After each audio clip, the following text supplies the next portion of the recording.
നടീനടന്മാരെ ക്യാമറയുടെ ദൃശ്യപരിധിയിൽ നിന്ന് അഭിനയിക്കേണ്ട രീതികൾ പരിശീലിപ്പിച്ച ശേഷം ഒറ്റ ഷോട്ടിൽ ചിത്രീകരിക്കുന്ന രീതിയാണ് അന്നുണ്ടായിരുന്നത്.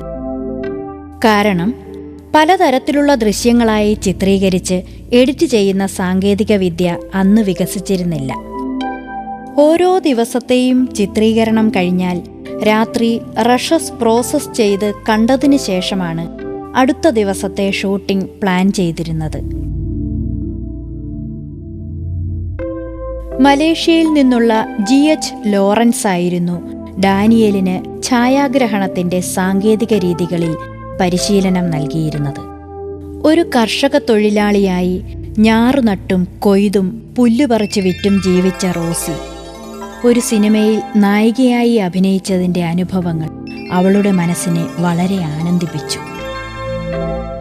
ഷൂട്ടിംഗ് പൂർത്തിയാക്കി ലാബ് വർക്കുകൾ കഴിഞ്ഞ് വിഗതകുമാരൻ എന്ന മലയാളത്തിലെ ആദ്യ സിനിമ പ്രദർശനത്തിന് തയ്യാറായി. പക്ഷേ സിനിമ റിലീസ് ചെയ്യാനുള്ള തിയേറ്റർ അന്ന് തിരുവനന്തപുരത്തില്ലായിരുന്നു. മുൻപ് മാവിൻമൂട് എന്നറിയപ്പെട്ടിരുന്ന തിരുവനന്തപുരം സ്റ്റാച്യുവിലെ ഇന്നത്തെ മരക്കാർ മോട്ടോഴ്സ് സ്ഥിതി ചെയ്യുന്ന സ്ഥലത്ത് അന്ന് തമിഴ് നാടകങ്ങൾ കളിക്കുന്ന ക്യാപിറ്റോൾ 10 തിയേറ്റർ വിഗതകുമാരൻ്റെ റിലീസിനായി വാടകയ്ക്കെടുത്തു. 1928 നവംബർ 7 ഞായറാഴ്ച വൈകുന്നേരം 4 മണിക്ക് പ്രസ്തുത ചിത്രത്തിന്റെ പ്രദർശനോദ്ഘാടനം പ്രശസ്ത അഭിഭാഷകനായ മള്ളൂർ S. ഗോവിന്ദപിള്ള നിർവഹിച്ചു. JC ഡാനിയലിന്റെ സ്വപ്ന സാക്ഷാത്കാരത്തിന്റെ ധന്യമുഹൂർത്തമായിരുന്നു അത്. മാത്രമല്ല, റോസി എന്ന അഭിനേത്രിയെ ലോകമറിയപ്പെടാനും പോകുന്നു. ആദ്യ സിനിമയുടെ ആദ്യ ഷോ കാണാൻ എത്തിയവർ മണൽ വിരിച്ച തറയിലിരുന്നാണ് പടം കണ്ടത്. ശബ്ദമില്ലാത്ത ചലച്ചിത്രമായിരുന്നതിനാൽ സ്ക്രീനിൽ തെളിയുന്ന കഥാസന്ദർഭങ്ങൾ കലാപരമായി പ്രേക്ഷകർക്ക് വിശദീകരിച്ചു കൊടുക്കുന്ന വിളിച്ചുപറയലുകാരൻ സ്ക്രീനിന് തൊട്ടുമുന്നിലിരുന്ന് വിശദീകരിച്ചു കൊടുത്തിരുന്നു.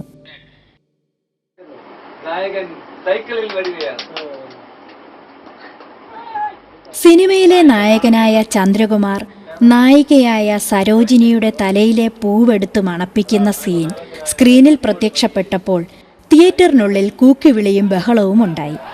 അക്രമാസക്തരായ കാണികൾ തിയേറ്റർ തകർക്കുകയും വെള്ളിത്തിര വലിച്ചു കീറുകയും ചെയ്തു. രോഷാകുലരായ പ്രേക്ഷകരുടെ കയ്യിൽ നിന്നും ഒരു വിധത്തിൽ രക്ഷപ്പെട്ടോടിയ നായകനും ഡാനിയലും ഒരു വീട്ടിൽ കയറി ഒളിച്ചു.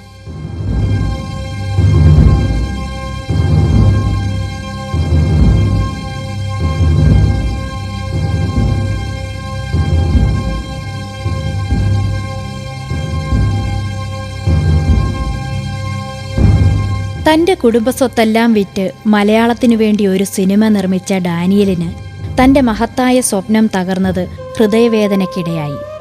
ഒരു സ്ത്രീയുടെ തലയിൽ നിന്നും പരസ്യമായി പൂവെടുക്കുന്ന രംഗം അന്നത്തെ നാട്ടുനടപ്പിനും സദാചാരത്തിനും എതിരായിരുന്നു.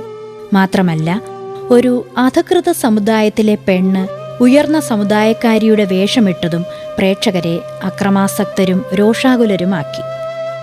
ജാതി മേധാവിത്വം നിലനിന്ന കാലഘട്ടത്തിൽ ജീവിതത്തിൽ ആദ്യമായി സിനിമ കണ്ട പ്രേക്ഷകർ സിനിമയിൽ കാണുന്നതും ജീവിതവും രണ്ടും രണ്ടാണെന്ന് തിരിച്ചറിയാനുള്ള ആസ്വാദന നിലവാരവും ഉള്ളവരായിരുന്നില്ല.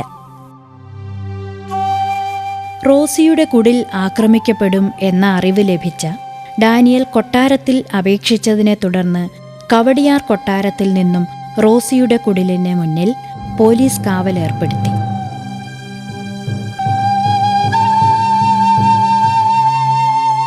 മൂന്നാം നാൾ സന്ധ്യ കഴിഞ്ഞ് ഒരു സംഘം ആക്രമണകാരികൾ പന്തങ്ങളും വടികളും ആയുധങ്ങളുമായി റോസിയുടെ വീട് ആക്രമിച്ചു. റോസിയുടെ കുടുംബാംഗങ്ങൾ ആക്രമികളുടെ കയ്യിൽപ്പെടാതെ രക്ഷപ്പെട്ടു. തുടർന്ന് അവർ ആ കലാകാരിയുടെ വീടിന് തീവെച്ചു. ആളിപ്പടർന്ന തീയുടെ വെളിച്ചത്തിൽ ഓടി രക്ഷപ്പെടുന്ന റോസിയെ ആക്രമണകാരികൾ പിന്തുടർന്നു. തൈക്കാട് നിന്നും കിള്ളിപ്പാലം വഴി കരമനയ്ക്ക് സമീപം എത്തിയ റോസിയെ നാഗർകോവിലിൽ നിന്നും വാഴക്കുലയുമായി തിരുവനന്തപുരത്തേക്ക് വന്ന പയനിയർ കമ്പനി ലോറി ഡ്രൈവർ രക്ഷപ്പെടുത്തി കൊണ്ടുപോയി.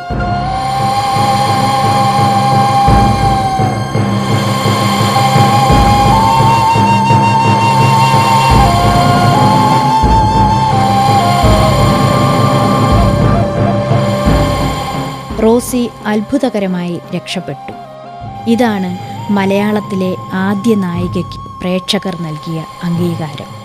തുടർന്ന് റോസിയെ ലോറി ഡ്രൈവറായ കേശവപിള്ള തൻ്റെ ജീവിത സഖിയാക്കി.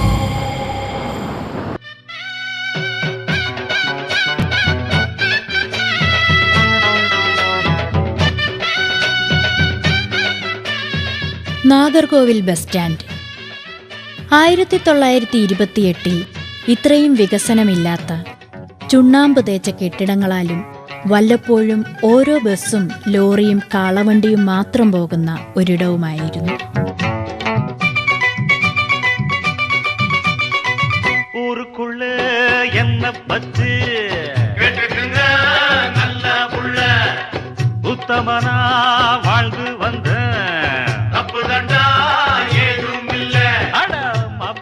ഈ ബസ് സ്റ്റാൻഡിന് സമീപമാണ് പ്രസിദ്ധമായ വടശ്ശേരി ചന്ത.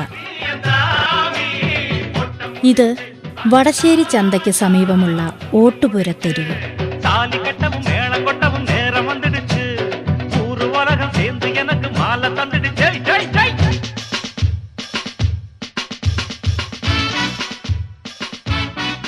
രാജമ്മാൾ എന്ന പേര് സ്വീകരിച്ച് ജാതിയും മതവും മാറി തനി തമിഴ് സ്ത്രീയായി കേശവപിള്ളയുടെ ഭാര്യയായി റോസി ഇവിടെ പുതിയ ഒരു ജീവിതം അവർ ആരംഭിച്ചു.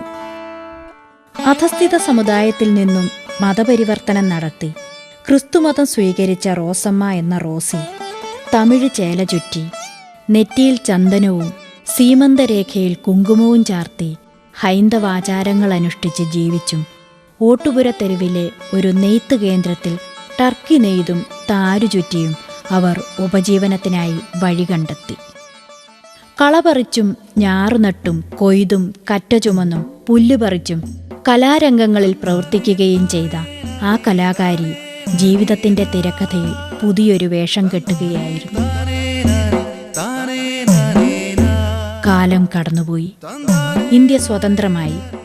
ഐക്യ കേരളം രൂപം കൊണ്ടു. കന്യാകുമാരി ജില്ല തമിഴ്നാടിന്റെ ഭാഗമായി. വിഗതകുമാരനിൽ നിന്നും മലയാള സിനിമ വളർന്നു. കേരളത്തിൽ മെറിലാൻഡ്, ഉദയ തുടങ്ങിയ സിനിമാ നിർമ്മാണ കമ്പനികൾ ഉദയം ചെയ്തു. കലാമൂല്യത്തിലും സാങ്കേതിക വിദ്യയിലും മലയാള സിനിമ അന്തർദേശീയ പുരസ്കാരങ്ങൾ നേടി.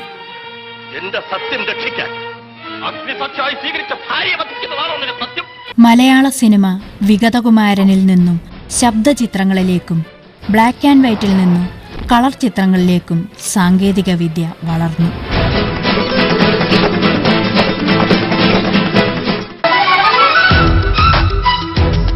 വെള്ളിത്തിരയിലെ നായികാ നായകന്മാർ നക്ഷത്രങ്ങളുടെ രാജകുമാരനും രാജകുമാരിയുമായി ജനഹൃദയങ്ങളെ കീഴടക്കി.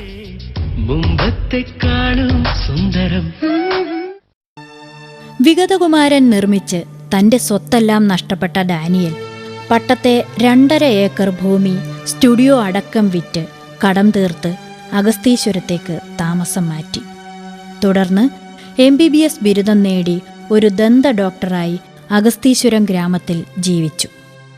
ഒരു സിനിമ നിർമ്മിച്ചതിൻ്റെ കൈപ്പേറിയ അനുഭവങ്ങൾ ഒരു നീറ്റലായി ഹൃദയത്തിലൊതുക്കി മലയാള സിനിമയുടെ പിതാവ് അന്തരിച്ചു. മലയാളത്തിലെ ആദ്യ സിനിമയുടെ രചയിതാവും നിർമ്മാതാവും ക്യാമറാമാനും എഡിറ്ററും സംവിധായകനുമായിരുന്ന ആ കലാകാരന്റെ ശവക്കല്ലറ പനങ്കാടും മുൾപ്പടർപ്പും നിറഞ്ഞ് കേരളീയ സമൂഹത്തിൻ്റെയും മലയാള സിനിമാ ലോകത്തിൻ്റെയും അവഗണനയുടെ പ്രതീകമായി അഗസ്തീശ്വരത്ത് ഇന്നും നിലകൊള്ളുന്നു. അദ്ദേഹം അന്തരിച്ച ദിവസം ഓർമ്മിച്ചുകൊണ്ട് ആ ശവക്കല്ലറയിൽ ഒരു റോസാപ്പൂവിൻ്റെ ഇതളെങ്കിലും സമർപ്പിക്കാൻ ഇതുവരെ മലയാള സിനിമാ സ്നേഹികൾ എത്തിയിട്ടില്ല. മലയാളം വിഗതകുമാരനെയും റോസിയെയും മറന്നു.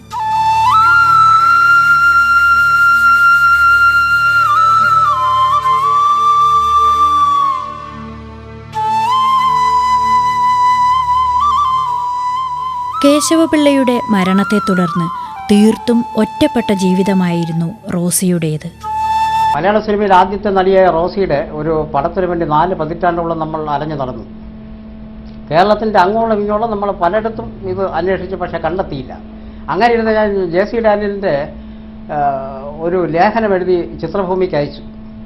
അങ്ങനെ കാത്തിരിക്കുമ്പോഴാണ് ഈ ലേഖനം വരുന്നതിന് തൊട്ട് മുമ്പാണ് റോസിയുടെ പടം കണ്ടെത്തിയിട്ട് മാതൃഭൂമിയിൽ ആദ്യമായിട്ട് ആലപ്പുഴ ലേഖകൻ്റെ വാർത്ത വരുന്നത്. ചേലങ്ങാട് മലയാള സിനിമയുടെ ചരിത്രകാരനായ ചേലങ്ങാട് ഗോപാലകൃഷ്ണൻ്റെ മകൻ രാധാകൃഷ്ണനാണ് അദ്ദേഹത്തിൻ്റെ ഗ്രന്ഥശേഖരത്തിൽ നിന്നും ഈ പടം കണ്ടെത്തിയത്. അത് ഒരു മാതൃഭൂമി വാരിയിൽ അകത്ത് വെച്ചിരുന്ന രീതിയിലാണ്. പക്ഷേ ചേലങ്ങാട് ഇത് പടം കൊണ്ടുവച്ചതിന് ശേഷം അയാൾ മരിക്കുന്നത് വരെ പടം കണ്ടെത്തിയിരുന്നില്ല. ഒടുവിലത് ആലപ്പുഴ ലേഖകൻ എന്നോട് ജോയി വർഗീസ് എന്നെ വിളിച്ച് ചോദിക്കുകയും എന്നെ ഇൻ്റർവ്യൂ നടത്തുകയും ചെയ്തു, ഈ പടം തിരിച്ചറിയാമെന്ന്. അപ്പോൾ ഞാൻ പാളയത്ത് ഇങ്ങനെ ശിവാനന്ദ സ്റ്റുഡിയോയുടെ ഫ്രണ്ടിൽ ഈ പടം ചില്ലിട്ട് സൂക്ഷിച്ചിട്ടുണ്ട്. അന്ന് ഞാൻ ശിവാനന്ദൻ്റെ ചോദിക്കുകയും ചെയ്തു ഈ പടം ആരുടേതാണെന്ന്. അപ്പം പറഞ്ഞു മലയാള സിനിമയുടെ ആദ്യത്തെ നടി റോസിയുടെ പടമാണെന്ന് പറഞ്ഞു. പക്ഷെ അന്ന് നമ്മൾ ഇതിൻ്റെ കൂടുതൽ ഇത് നമുക്കറിയില്ല. അതിൻ്റെ മലയാള സിനിമയിലെ ആദ്യത്തെ നടി എൻ്റെ ഒരു ബന്ധുവായിരുന്നു എന്നുള്ളത് അറിയുന്നത് വളരെ വർഷങ്ങൾക്ക് ശേഷമാണ്.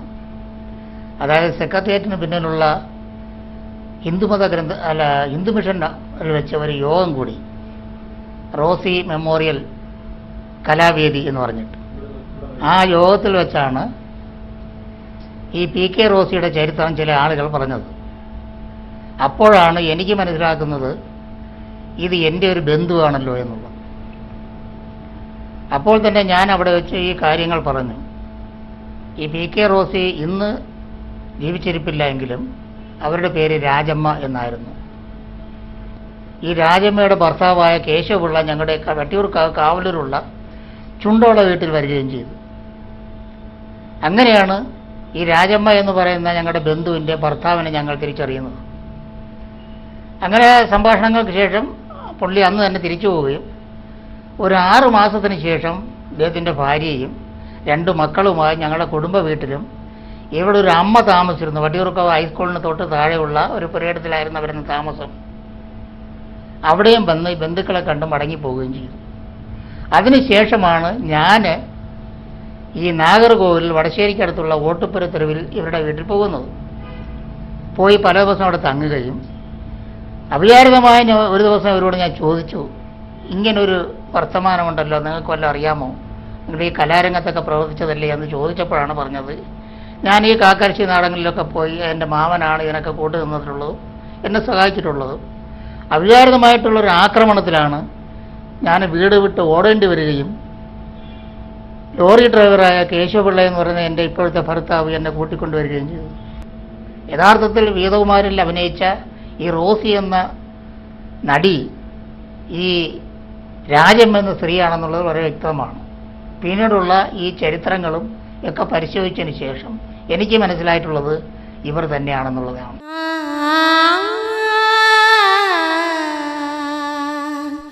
ദുരിതങ്ങളും കഷ്ടതകളും അവരെ വേട്ടയാടി. ഒരു അംഗീകാരമോ ആദരവോ ലഭിക്കാത്ത ഈ മഹാനടി താനൊരു സിനിമാതാരമായിരുന്നു എന്ന സത്യം ആരോടും പറയാതെ മലയാള സിനിമയുടെ സ്വന്തം റോസി 1988 ഈ ലോകത്തോട് വിട പറഞ്ഞു.